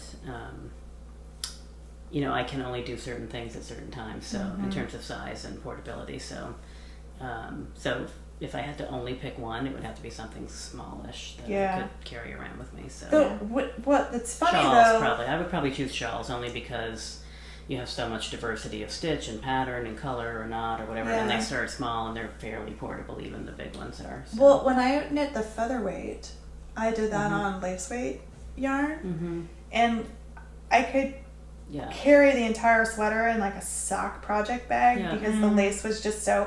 And I would pull it out and I'd be working and people were like, "What are you making?" And I was like, "Oh, it's a sweater." And they were like, "For one of your kids?" I was like, "No, it's for me." And then you hold it up and it's like grown-up sized, but it's very compact. Yeah. So yeah. I'd probably go with sweaters because there's just choices. I don't want to make a choice. So many options. Yeah. Let's see. Is there a new knitting technique that you would like to try or learn? Brioche. You're up, Callie, to teach me brioche. Oh, okay. I thought you were like, No. you're up. Tell me what No. you want to do. No. I don't know. And while you're at it, you can teach me crochet. Again. Excellent. Again. Oh no, you didn't I take didn't her class. I take took her her class, so I have learned crochet from the master and have decided that I will mostly knit. Not because she wasn't a great teacher, she was, and I enjoyed it, but I just didn't enjoy it enough to take my small amount of crafting time and devote it to that. So well, it's fine if you have to do the basics now. So if you want to do like an edging or whatever, exactly. That part I could do before, but yeah. Instead of doing what I do, Kelly, can you show me how to do this edging? And she's like, just give it to me. Just does it. Yeah. I don't know what new technique. I sort of try to choose projects that I learn something new on every time. I do the same so thing. I'm trying to think. I don't know that I have a specific thing that I haven't actually tried in one way or another before. Yeah, I've kind of dabbled in a little bit of everything. Forcing myself to find a sock pattern that I could tolerate, I guess, was one of those things. But that was last year's, and look at that. That was my New Year's resolution. I know. One of my last big appearances on this show. So. And how's your sock? How's your sock going? I did it. It's mostly done. I'm on the heels. Awesome. And I enjoyed it. I just didn't. It's not something I pick up first. So it's just sort of there and I did like the pattern, so I have to find a new one for next year. Nice. But luckily it's only October, so you have a couple months. Make that decision till the end of December. So I thought of something that'd be kind of fun to do, and I've done it a little bit, but not enough to like make a dent in my knitting style. Is actually doing like Portuguese knitting, or just changing my knitting style so that I can improve my speed. I know how to continental knit, but I don't do it enough so that it's not faster than my regular style of knitting for me right now. So I think just kind of playing around with that and getting comfortable with something that would make my speed better.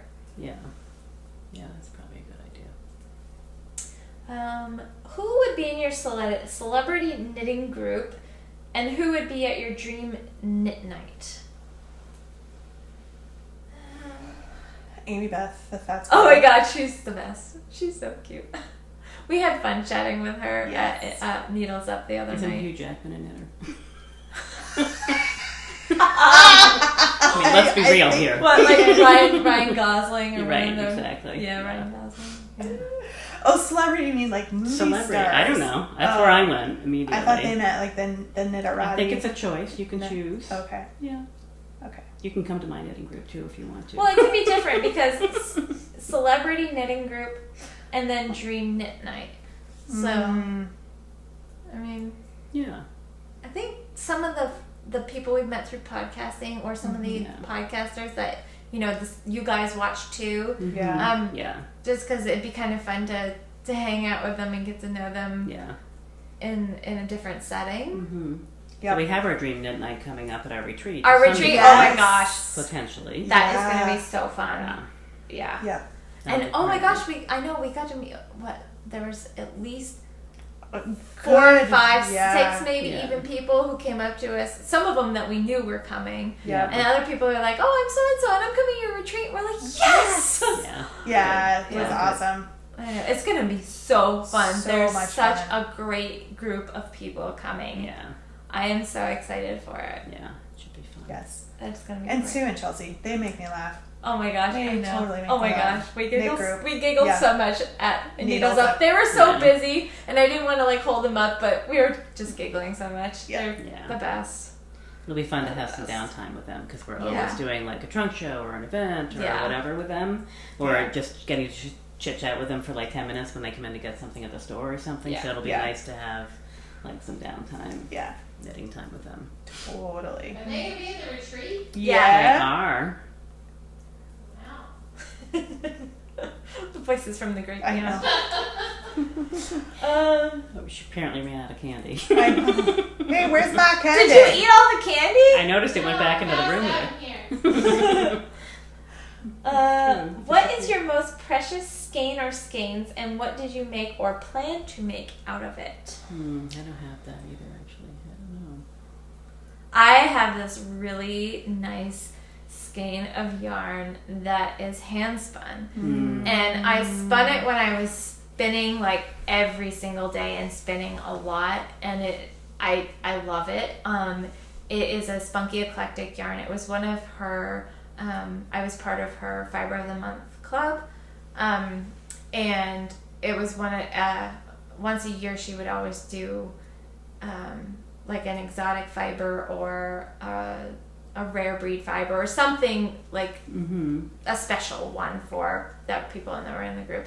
And I'm trying to remember what the fiber content was. I know it had some silk in it, but I think it had maybe some yak or something else. It had some other like really nice luxury fibers in it, and I love the spin. It just came out so beautifully, and I have that skein, and I actually found a really pretty like lace cowl because the skeins, especially the luxury fiber ones, I think were like usually 2-ounce skeins. That one might have been a 4-ounce skein though. I can't remember, but the spin, it came out beautifully, and I was so happy with that yarn. And I think because I had the extra time that was into it of actually spinning it, and I have it in I have the pattern with the yarn and everything all together, and I just haven't cast it on, and I really should because I've been meaning to do it for years now. So Yeah, I don't know that I have. Like, I tend to knit the ones I love the most. I love all my skeins equally. Yeah. I don't have any ugly stepchildren. They're all good. oh, this is the one that we answered. Oh, okay. What skein, brand, or colorway of yarn would you like someone to gift to you? Okay. All And right. that was the one that we had answered. And mine was probably and will still be Kiviot because, you know. I still can't remember what I Depends on what mood I'm in. Exactly. Alright. Which do you prefer? Striped, variegated, speckled, or solid color yarn? Depends on what I'm knitting. Yeah, it really does. Mood, project, there's so many factors. that I'm go not a into it. huge variegated person. I'm kind of orderly about some things. So I think speckled, I don't mind being random. I like the speckled But I ones. like really like lightly speckled stuff. Mm. And then of course solid color yarn I would always love.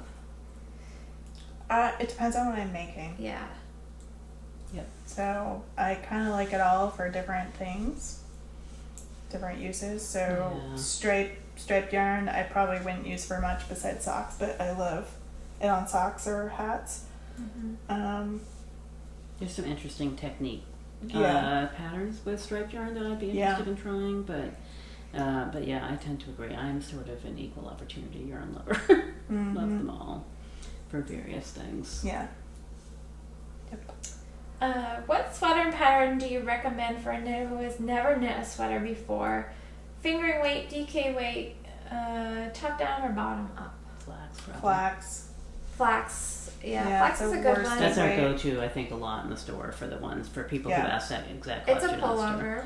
And it's a Simple. worsted weight. Yeah, pretty straightforward. Really good directions. Lots of Tin Can Knits tutorials. does a great job with Yeah, her. Tin Can Knits is part of their Simple collection, and they've got some video tutorials that go along with those patterns Yeah. in the Simple collection. So And all of her patterns come in an immense number of sizes, so you could yeah, knit Yeah. huge size a range. brand new baby to, Like a 4XL super or tall something. guy. Yeah. Yeah. Yeah, so they do some really nice ones. The Knitting Pure and Simple patterns are quite good too. That's true. Too. They're almost all exclusively top-down sweaters, which I think when people are beginning are fairly easy for them to kind of catch on to. Mm-hmm. So yeah, I would say those are pretty good ones too. Okay. Who is your favorite knitwear designer? And if you meet them, would you be starstruck? Potentially. No, I like everybody. I feel like everybody's, It's a favorite pretty knitwear designer. outgoing. Yeah.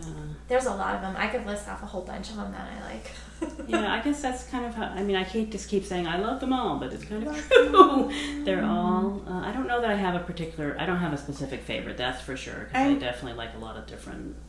I will say I tend to, at least recently, I've been knitting a lot of like Vera Valimaki and Hoagie Locatelli patterns. Says the person who's working on a Caitlin Hunter sweater. I really like Noragon. I like great. Amy Christopher's. Yeah. Thea Coleman. Thea I've Coleman. knit 2 or 3 of her She's got some sweaters great. a while ago, and I Yes. haven't knit any for a while, but not because I don't want to. I just have been knitting other things. Yeah, and I don't actually always tend to choose my pattern by the designer, although I sometimes will look for certain designers because I knit one of their sweaters and then I'm like, oh, I really liked how that was written, the pattern, or the way it fit me when it was done. But I often am like, I want a cardigan that has this, this, and this feature, or I want a hat that has this. So I look for the feature of what I'm looking for, and then I might go to the designer. And I'm not saying I never look at the designers, because I do, but for me it's more about the actual product in the end, I think, probably. Yeah.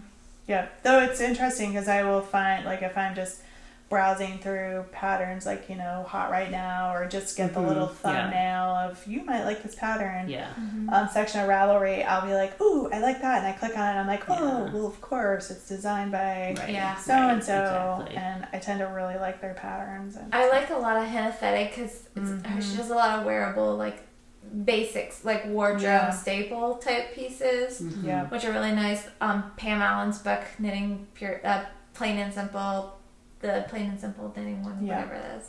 You know what I'm talking about. The one that my Larch was from. Yes. Yes, we do know. That one, there's a lot of really wearable pieces in that. A lot of the designers that Quince & Co. gets to do their collections, they're really nice, good, basic patterns that are really wearable. So there's some just really great. I love a great time to be a knitter. There's so many I know awesome things out there. I know there's Amazing. just so many designers out there. And plus, the internet just makes everything so immediately available and accessible. Like, you can find anything you want. Yeah. Another plug for Ravelry, just making it so easy to search by designer or feature or style or. Well, and I knit for boys, so for boys knits, I enjoy. Noragon has a great booklet that has a bunch of men's patterns in it. Now you knit for a girl though too. I know, no, it's fun. Brooklyn Tweed has sort of a line of patterns that are for boys, which is also nice. It is hard to find great patterns for men though sometimes. Yeah. I think Tin Can Knits again. And Tin Can Knits really has has some a nice bunch. patterns that are either unisex or just sort of really appropriate for a lot of different styles of people. Yeah. And also just beautiful. And again, the patterns are really, really, really well written. Yep. Right. do either of you dye or have thought of dyeing yarn for the store? Oh, I think about it all the Have time. we thought about it? No, No. not at all. No, we have. In all fairness, yes. Yes. I've done some dyeing before, and I really Yeah, enjoy it. But for me, a lot of times it's a time thing. Like I don't have, and I don't really Time have and a space, like not having the right Space. spot. You know, I can do it. I've done it before in my kitchen, but then you have to like make sure everything is kind of cleaned out of your kitchen. Everything is put away and moved. You know, all your food stuffs and stuff Yeah. you use for preparing food. And then at the end of the day when you're done, you have to, you know, make sure everything is cleaned up. So you can do it for sure, but for me, it's just right now I don't have Yeah. the time to commit to it. Like I can't take an entire day and just, that's what I'm going to do. But I do really like doing it. It's a lot of fun. Yeah. Yeah. Yeah, we both. I think we all enjoy it. Yeah. And we have talked about a Some line of color for the discussions. store. Mm-hmm. Maybe not this year, but And probably and before. indigo that. Right. Let's go dig a hole in the backyard. It's time Yes. to create a spot. Yes. What is your most interesting, silly, or weird question or comment that you have been asked or received from a muggle when you've been knitting in public? What are you crocheting? Right. That's probably not that uncommon for people. They to allow see. those needles on the plane. I was just gonna say that was gonna be mine, and you stole it. So sorry. No, I'm just kidding. Sorry. I'm just trying to Had think that, of. Yeah, that has happened to me a whole lot, actually. Yes, actually they do. Right, Allow here I am. Knitting on the socks. plane. You can knit socks? Right. Actually, I think I was knitting a sock one time, and I had somebody ask me if it was a sleeve. What are you knitting, a sleeve? And I was like, You know. no, it's a sock. I think it is interesting that, and I understand when you're holding knitting in your lap or something, you've got yarn and sort of a pile of whatever. Yeah. But how hard it is for people to recognize what it is you're knitting. Like, Yeah. even when you're knitting a hat, which is like a pretty straight, I mean, hats do come in different, whatever, configurations, but it's a pretty simple shape. It's round, it fits on your head, and it looks like a hat while you're knitting it. And I've had a couple people like, what are you making? Yeah. Yeah. Yeah, it's just funny to me, but Yeah. But it is always a conversation starter. Yeah. Because total people that you wouldn't think, and it's usually the people you wouldn't really expect to be interested in it, little boys are fascinated. I Because mean, you're kids in making general, something, but a yeah. lot of times boys. But I think they don't necessarily see it as often. Right. And, and they like to see things being made. yeah. Oftentimes. Stuffed in my household, and he'll show you where all the stuff is in the store if you want to buy things. He's a riot. So That's true. He's a riot. started him early. Mm-hmm. Do you have a suggestion for a quick and easy sweater pattern? Bold and selfish question on my part. I want to start and finish my adult sweater, and I would love to wear it to Rhinebeck. Sorry, we're a little late on this one. Plus, we just answered that one. It was kind of a similar one. I mean, I think Yeah, but this it one isn't depends necessarily on beginner, so what she you want said- to do. What do you? simple. I will say that if you want to do color work, the throwback was That was quick. Was quick. Yeah, and Yeah. pretty straightforward and Yeah. really lovely. But At the also, same time. Jen, the The stopover, stopover, or the Sigla yeah. that I did. yeah. Mary Joan. Mary Jane Jo. Nicholson. Yeah. So. Yeah, this pattern, honestly, this was the fastest sweater I've ever made in my life. And it is partly because it's knit on big needles. It was a super fast knit, and it was fun. And honestly, people are like, ooh, lopey, scratchy, and too Yeah. hot. But the let lopey, and because it's knit on the big needles, I've been wearing it all day. I put it on this morning at breakfast. And I've been in indoors, outdoors, hot, cold, and If it my gets body really, temperature really has been windy. like perfect all day long. Even Yeah. even when the breeze was kicking Yeah, up, but I if was it's like little a bit, really cold, Yeah. stiff breeze, then Yeah. obviously, you know. it just because it's a little bit More bit looser. open knit, yeah. It's not that sort of traditional lopey Yeah. where you Yeah. feel like you're wearing a blanket on your Yeah. back. But Right. yeah. What is your favorite yarn to use or top 3?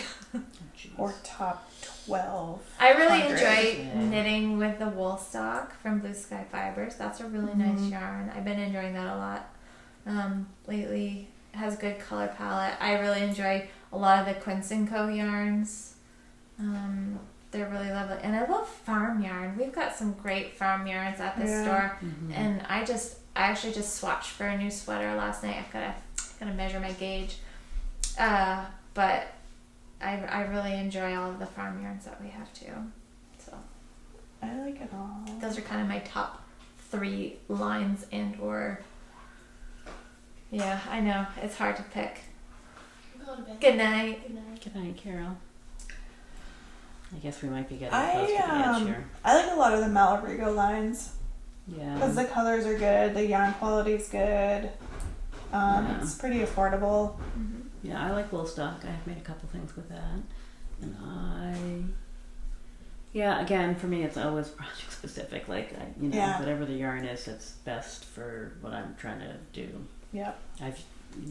I don't have I just always go back to this manufacturer over and over and over again. I sort of choose each time depending on what I need.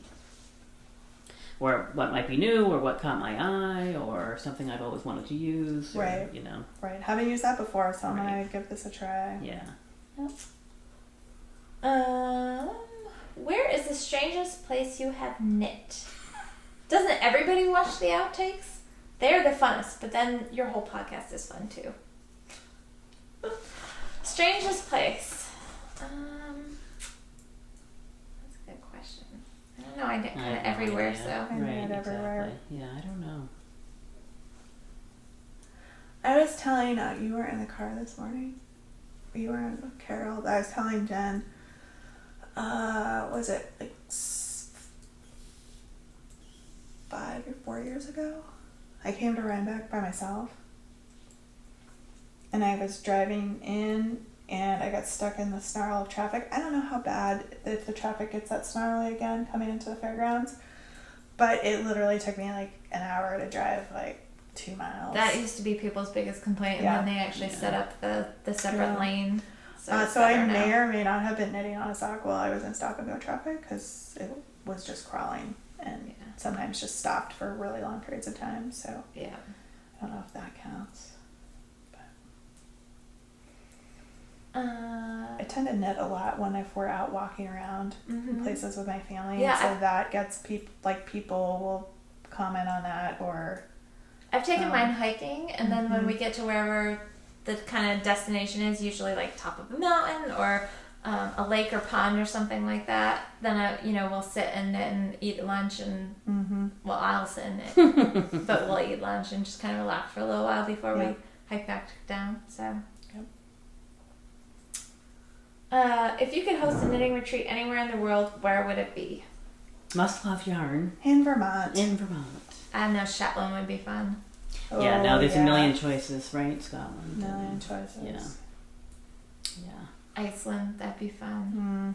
I was having a conversation with someone about Iceland today, and I was thinking that might be Australia. High on my travel destination list. I can just keep naming off places. New Zealand. You pick a spot in the world, we will host a retreat there. You heard it here, folks. Jen's up on that and transferring the title of events coordinator to her. I like to travel. What's on your knitting bucket list? Iceland. I don't know. I mean, because you could take this question a lot of different ways. Yeah. I don't know. Knitting bucket list. Iceland, England. We're talking about travel again? No, this is not about travel. Oh, No. just knit. Just your knitting bucket list in general. I don't know. Again, I've done a lot of different things. Yeah. Like, I don't know. Brioche. Yeah. I'm going to do some like very traditional Shetland knitting, like where you use a lot of different colors and to create the kind of traditional X and O pattern and do some of that and it's really interesting how they put the colors together too, I think. What inspires you to knit? Are there designers that inspire your knitting? Instagram. Oh, sorry. Instagram. Instagram. Yeah. Mumbling. And even just Ravelry, like the Hot Right Now, or if you don't know, and if you go to the pattern page on Ravelry, over to the right, there's a section that says you might like, and Ravelry has sort of an algorithm that's based on patterns that you favorited, designers that you favorited, and then I think pages that you viewed recently, because sometimes things show up over there that I'm like, well, that's interesting. Right. Why it said I wanted that. But that's also kind of cool because sometimes you see things that maybe you wouldn't normally find. Yeah. So. Let's see. Yeah, for me, Ravelry and Instagram are my two instigators for. Well, and this today, Rhinebeck is just the Going number to an event, finding an of event that has hand knits is you just see all the samples and all the incredible. different booths. Yeah. It just is sort of like, oh, I love that pattern. Oh, Oh, I love I that wanna make pattern. that. Oh, I I wanna love make that yarn. I need that. to find a pattern for that yarn. Yeah. Yeah. This question is kind of related. What designer continues to inspire each of you to be the awesome knitter that you are? I thought about this a little bit, and the two designers that I thought about that are always kind of pushing the rules, breaking rules, Stephen West and Bristol Ivy. Mm-hmm. I think they both come to knitting from looking at it differently than traditional designers do, Mm-hmm. which I think is kind of neat. So I don't always like, especially Stephen West, I don't like all of his designs necessarily, but I appreciate the method behind his design. Like he goes at it so freeform that I think it's pushing boundaries and doing things differently. So I think that's kind of fun. I will like any pattern for the most part that says unique construction or that has some sort of element that does something a little bit differently, and you're like, well, that's interesting. And sometimes you just have to go with it because when you're in the middle of it, you're like, I don't know how this is gonna work out. This doesn't look like it's going to. There's no way this is gonna pan out, but in the end, it generally does. So. We're almost there, guys. Okay. Has Getting Kelly tired. found I'm anything in her to couch fade. lately? And the question is, no, I haven't gone diving in my couch. And how big are your stashes really? No. I have a healthy stash. I have a healthy stash. Healthy But, stash that I mean, just you got guys healthier. Have seen my craft bunker, and a lot of the yarn that's on the shelf behind me, that's a lot of my yarn. I do have a couple other bins, but for the most part, most of what is on my shelves behind Yeah, I was us. just doing some math in my head, like 50 to 60 skeins probably, and it kind of varies a little bit. No, maybe more. Wait, I just did that. Maybe I did that. I got more than that. I might have that in one of my. I know. I was trying to do the math. I was thinking about how my yarn is organized, and I was trying to do the math, like how many are in each one of the compartments. And I was sort of ignoring, like, there's a sort of acrylic part of the stash, like for baby blankets and things like that. And I was not counting that. Yeah, and I'm so not maybe just including the more. store in any of Right. this because that just exponentially blows this out. Yeah, so maybe it's twice that at least. Yeah, I don't know. There's a lot, and it ebbs and flows a little bit depending on what I'm doing. So. Right. Yeah. And Very I'm not healthy. counting the stuff that are in bags. Like, here's a project, here's a project, here's a project. Those aren't in the compartments. Let's so just say if I bought no more yarn from anywhere, 5 I to could 10 years. probably knit at least 5 years without. Yeah, any I haven't more. reached sable or stable, however you Yeah. decide you'd like to do it, but stash acquisition beyond life expectancy. Right. I've not reached that. Maybe if you added all my fiber into for spinning. The ability to make more yarn. Yeah, because that would take time, and then I'd have to knit it too. So maybe Yeah. because I've got some alpaca fleeces and that I was given, which are beautiful, and so Enough. I have enough. Yeah. Except for there's really never enough because I came here not to buy yarn, quote unquote, in the car. And do I have yarn in the other room? I do. I was going to be Lovely, very, lovely very yarn. good. What is your favorite weight and or fiber content of yarn to knit with, and what is your go-to yarn and why? I think if we've established anything on the podcast is that we love all yarn or most yarn. I would say if I had to pick one weighted yarn that I would knit with, like for the rest of my life, it would probably be fingering weight.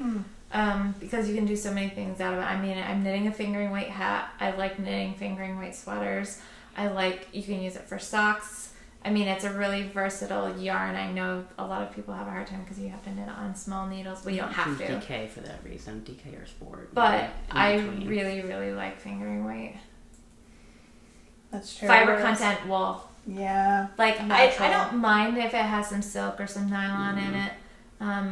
I pretty much hand wash all of my stuff anyway. Yeah. So whether it's superwash or not, I actually like it to not be superwash, but I don't mind it being superwash. I'm a wool silk girl. I like a little silk in my Yeah, yarn. silk is lovely A little too. shine, a little sheen. Not sparkly. I don't mind sparkly yarns, don't get me wrong, but just that extra sort of little luster that the Depends silk on brings to the yarn. what I'm using it for. Yeah. I just gravitate to those over and over I'm again. an So equal opportunity yarner.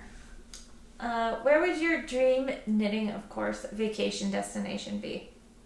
Shetland Yeah, probably Shetland. or Iceland?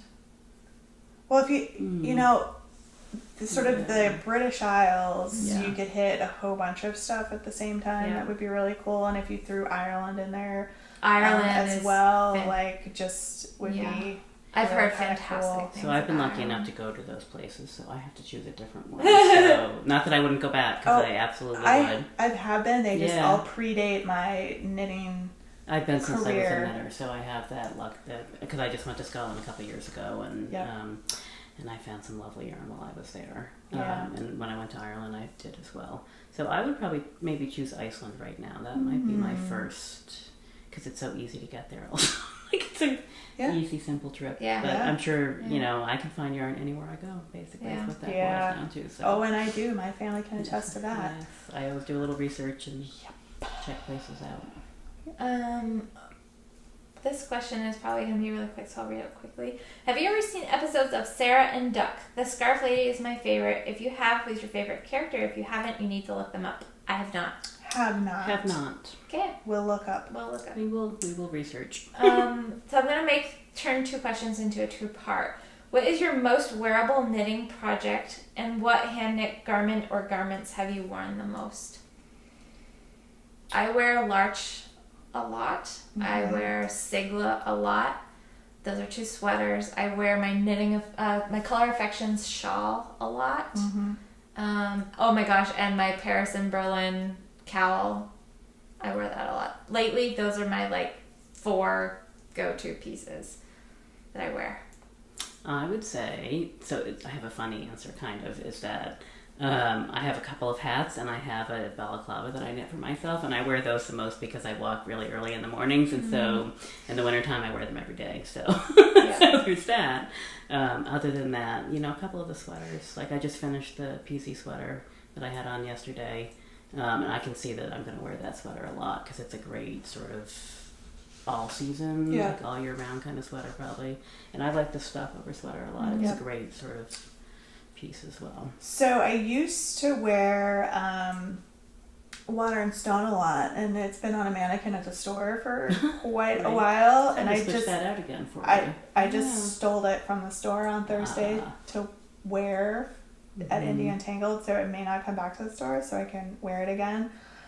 So I get a lot of wear out of that one. I wear Dark and Stormy, which is Thea Coleman worsted weight cardigan a lot, and I've been wearing my On the Spice Market shawl a huge amount. Yeah, I have a couple shawls that I wear a lot as well. There's one, what was it called that Toby Roxanne Berna did? Cicada, I think. It's made out of a really just sort of neutral MCN, and it's really lovely yarn. So Nice. It's string theory yarn, so it's really lovely yarn, and it's just a color. So I wear it a lot because I just sort of put it on. Yeah.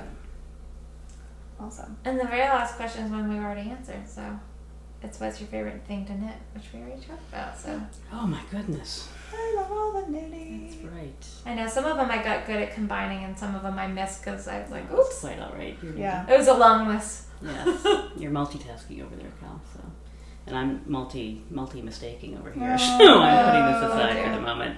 It's too much today, I think. Yeah. So, thank you guys so much for joining us again Yes. for part 2. Yeah. Sorry, we're getting a little sleepy at the end here, so we're like that was not interesting at all, you guys. The meerkat is still very interested. Look I at know, that look look on at his how face. He's like excited. sitting right up listening. Yes.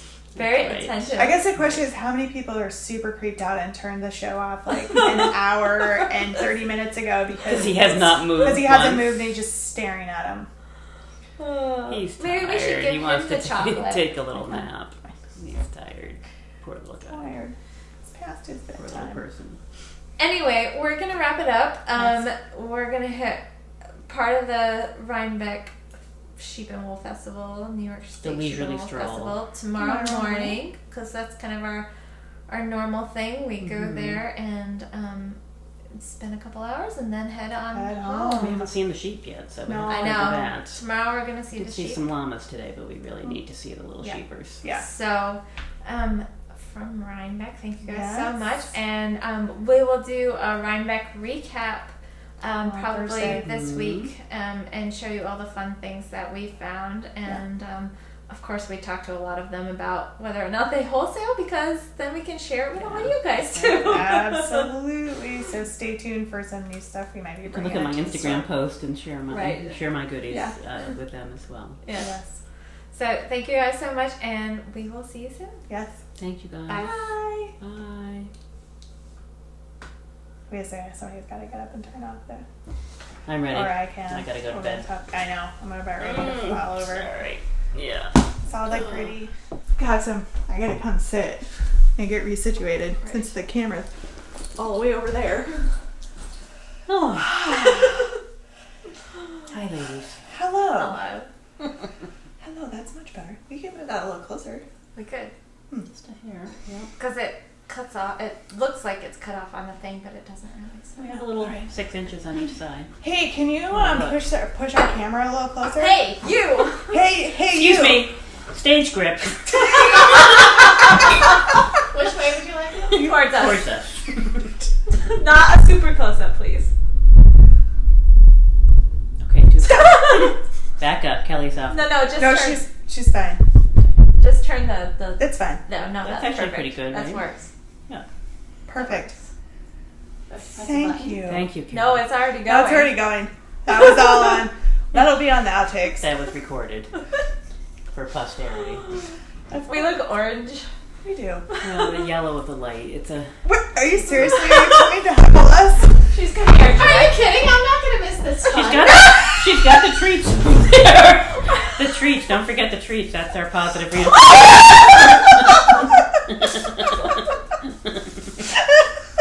Oh no, I missed. See, I'm they just asked for it. We had people that were like, "Did you film? Did you film?" And we're like, know. No, not yet. You really want us to Do you film really after want this? us to? Okay. After dinner and cocktail hour. Are you sure? Yeah. Sure about that? Okay. Oh my god, I'm in the reflection. Yeah, that's true. We do have some weird reflections, but that's okay. We're Carol's just gonna gonna go sit in the persevere. shadows. Now I can watch you in the In the window. window. That's funny. Nice. Or you could just look at us. I could. I'm the meerkat. Oh my I'm his goodness. friend. Yeah, Kelly's got a lot of debris right there. Put her on that camera. Riff raff. Here, we can move this guy over here. The llama, at the very least, needs a little bit more room. You can make her make her lay down and be like, ah. Does she Yeah. have a name? Now you have a lot. They look like they're getting ready to watch a movie. What's going on here, guys? We should turn them around the other way. But that would be weird. Is she named yet? The llama? Yeah. No. That's Abigail's job. She'll probably just say Andrew's in keeping. I think it's really cute. Her ears are poking through I the know. little hat. rainbow llama. Is probably what she'll say. All right, I should not have done that. I was in the She's wrong missing spot. a purse Uh-oh. I sleeve. know. Ange is on the beginning of the end of the final sleeve of her. My second Rhinebeck sweater. Right. Okay. So we're You can we're wear down the to sleeves like tomorrow. 2 hours minus I know. whatever, I know. I'm going to finish this. perhaps. Maybe. We'll see. Wah, wah, wah. All right. Okay. Are We we good have to go? questions. We are ready to go. Do we want to do an intro? Didn't we just do it that? actually We the probably last should time? do a little intro, just saying that this is not a normal episode. Oh yeah, we I think probably that should. would be very Etc. obvious shortly. Well, yeah, but if somebody was coming in new and watching Yeah, it, that's true. Okay. Good point.